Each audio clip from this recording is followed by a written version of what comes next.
Assalamualaikum warahmatullahi wabarakatuh. Nama saya Aiman Haziq dari Psikologi Laboratorium Satu Lepas Biasa Bersekolah Satu dan ini rekan saya.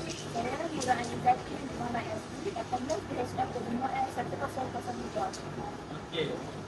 Kami akan menerangkan poster yang bertajuk Prosedur Pemakaian dan Keselamatan di Kawasan Pemprosesan. Mari kita mulakan langkah pertama di kawasan prosedur di kawasan pemprosesan, iaitu langkah prosedur keselamatan. Okey, yang pertama ialah kita hendaklah memakai pelitup kepala, pelitup muka, sarung tangan dan kasut keselamatan.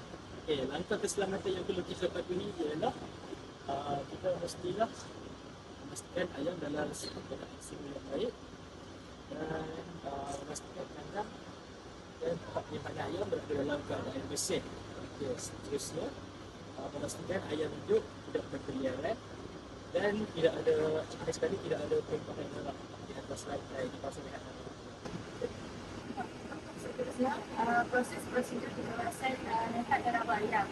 First sekali ialah pemilihan lokasi yang baik supaya ayam selesa. Seterusnya, membuat pemeriksaan berkala dan asingkan ayam yang dirasakan ke tempat yang lain supaya ayam lain tidak berlaku. Next ialah pemudahan seperti kubur, tempat berjaga ayam dan lain-lain lagi. Last sekali ialah kebersihan di kawasan persekitaran lokasi. Pastikan lokasi sentiasa bersih supaya tidak berlakunya penyakit pada ayam tersebut. Okey, seterusnya kita beralih kepada prosedur keselamatan dan pemakaian di kawasan merah.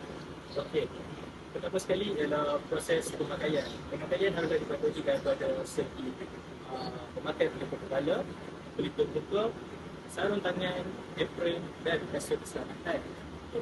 Seterusnya kita pergi kepada peraturan yang harus dilakukan semasa di kawasan merah. Okey, pertama sekali ialah perlulah menjaga 3 laku, mendengar cakap penyelia dan melakukan sebarang kesalahan ataupun kecederaan yang berlaku di kawasan merah.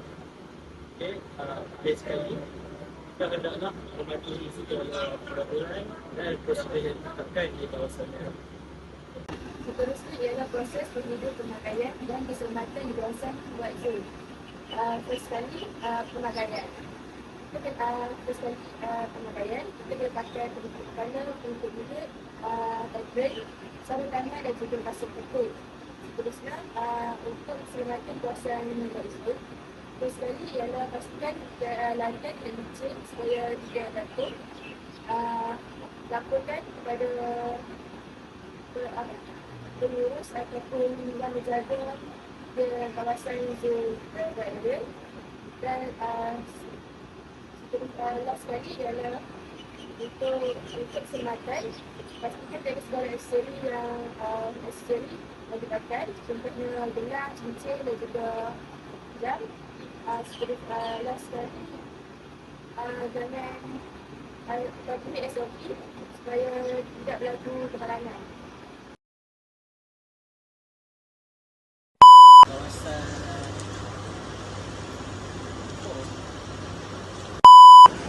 First sekali, untuk langkah pertama, pilih lokasi first sekali ialah memilih lokasi yang baik.